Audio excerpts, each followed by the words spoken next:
María, estes rapaces que viven aquí no Portal do Lado, que é o que fan? Como é a convivencia con eles? Son unha cacho pandillo de chavales e chavalas. É un asco vivir aquí. Hasta as 7 da mañá nós temos follón todos os días.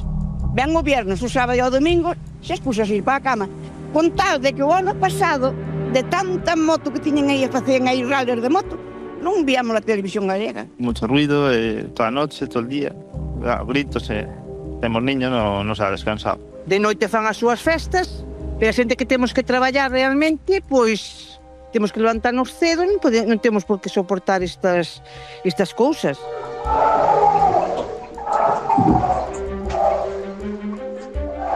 E pois amenazándote, facéndoche así cos dedos, e botándote, mira, non xojes, porque chama a Guardia Civil, comigo non xojes, botanche toda a noite, como se estuvera un carpinteiro clavando, plon, plon.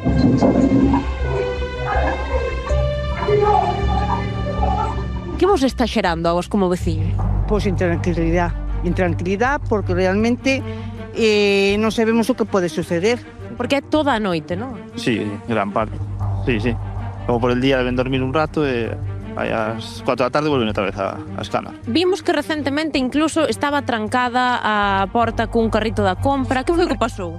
Pois non sabemos, un carrito da compra, aí tiñan comidas, aí chafaron huevos que os podedes ver. Porque eles, pregunto, están de alugueiro ou ese piso é de algún familiar? Son sobrinhos do que está... É de un familiar o piso? Sí, os pisos todos son dun familiar.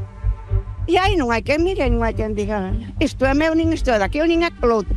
Estamos así. Manuela, canto tempo levades xa convivindo con eles con esta situación de ruidos e de intranquilidade? Pois máis ben, isto ven a partir do verán pasado.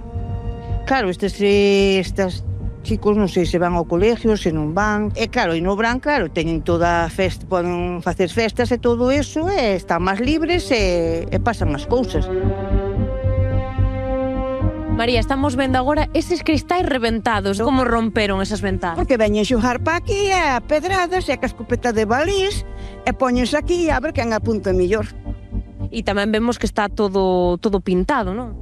Todo. Aquí póñese a facer como trompos, non? Por esta parte de atrás. Sí, por esta parte de atrás aquí faise de todo. E despois tiñan aí palas e daban os coches, orinaban polos coches. Súbense os coches, e romperon os retrovisor aos coches aquí da Xunta, e non sabemos o que pode suceder, porque tamén poden coller, prender lume nos coches e nos vai o edificio inteiro. E así que estamos, filliño, hai unha solución, ou que boten mal disto, porque senón nós así teremos que marchar daqui.